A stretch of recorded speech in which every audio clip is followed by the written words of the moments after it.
ඔයා මෙහෙම හිතන්නකෝ, එක පාරටම ලොකු වැස්සක් එනවා. ඔයා බලාපොරොත්තු නැති විදිහකට. ඔයාගේ අතේ කුඩයකුත් නැහැ. නොතෙමී ඉන්න හදිස්සියට දුවගෙන යන්න තැනකුත් නැහැ. දැන් ඔයා මොකද කරන්නේ? ඔයාට තෙමෙන්නත් බෑ. ඔයා යන්නේ විශේෂ ගමනක්. හොඳටම වහිනවා. ඇත්තටම මෙහෙම වුණොත් ඔයා මොකද කරන්නේ? මුකුත් කරන්න දෙයක් නෑ නේද? තෙමෙන්නම වෙනවා. අපි කෝකටත් කියලා කුඩයක් අරන් ගියා නම් තෙමෙන්නේ නැතුව ඉන්න තිබුණා නේද? අපේ ජීවිතවලට එන හැම බාධකයක්ම ඔන්න ඔය වගේ තමයි. කලින් කියලා ජීවිතවලට එන්නේ නැහැ. හැබැයි අපි සෑම විටම සූදානම් ශරීරයෙන් ඉන්නවා නම් මොන බාධකයාවත් අපිට ප්‍රශ්නයක් නෑ නේද?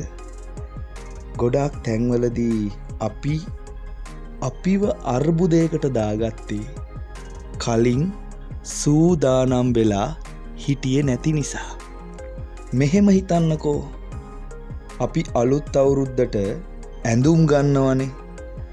අවුරුදු කාලෙට අනිවාර්යෙන්ම සල්ලි නැත්තම් කන කර බඩු ටික උකස් කරලා හරි අපි ඇඳුම් අරගෙන ඊට පස්සේ අවුරුදු ඉවර වුණාම හූල්ල රත්තරන් බඩු ටික බේරගන්න සල්ලි හොයනවනේ. හැබැයි අපි අවුරුද්ද එනවා කියලා කලින් දැනගෙන ඒකට සූදානම් වුණා නම් අර වගේ ඛේදනීය තත්යකට අපිට මුහුණ දෙන්න වෙන්නේ නෑ නේද? අපි හොඳ සැලසුමක් හදාගන්න ඕන. ඔයා උපයන මුදල් ඔයා වියදම් කරන්නේ කොහොමද කියලා ඔයා හොඳ සැලසුමක් හදාගන්න ඕන. නැත්තම් ඉතින් හැමදාම සල්ලි හෙව්වට වැඩක් නෑ, ඉතුරුවක් නෑනේ කිය ඉන්න වෙනවා. අර කියමනක් තියෙන්නේ අපි සැබෑ ලෙසම බිය වී ඇත්තේ යථාර්ථයට නොව උපකල්පනයටයි කියලා. ඒ කතාව ඇත්ත. අපි හිතනවා මෙහෙම වුණොත් මෙහෙම වෙයි, මෙහෙම කරොත් මෙහෙම වෙයි කියලා. හැබැයි අපි හිතන දේ ඒ විදියට වෙන්නේ නැහැ. ඇත්ත තත්ත්වේ හුඟක් වෙනස්. අපි හැමදාම උපකල්පනය කරනවා සල්ලි ඉතුරු කරන්න බෑ, වියදම් වැඩි කියලා. ඔයා දවසට රුපියල් 50ක් ඉතුරු කරොත් මාසෙට රුපියල් 1500ක්. අවුරුද්දට රුපියල් 18000ක්. අවුරුදු 10ක් එකතු කළොත් 1,80,000ක්. ඔයා 100 ගාන එකතු කළොත් මේ මුදල ඩබල් වෙනවා.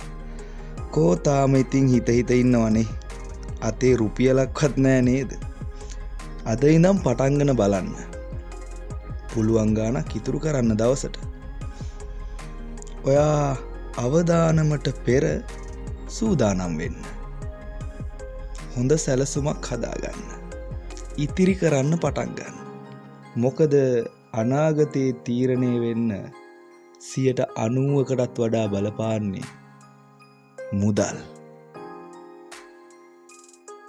ජය. ගිහින් එන්න.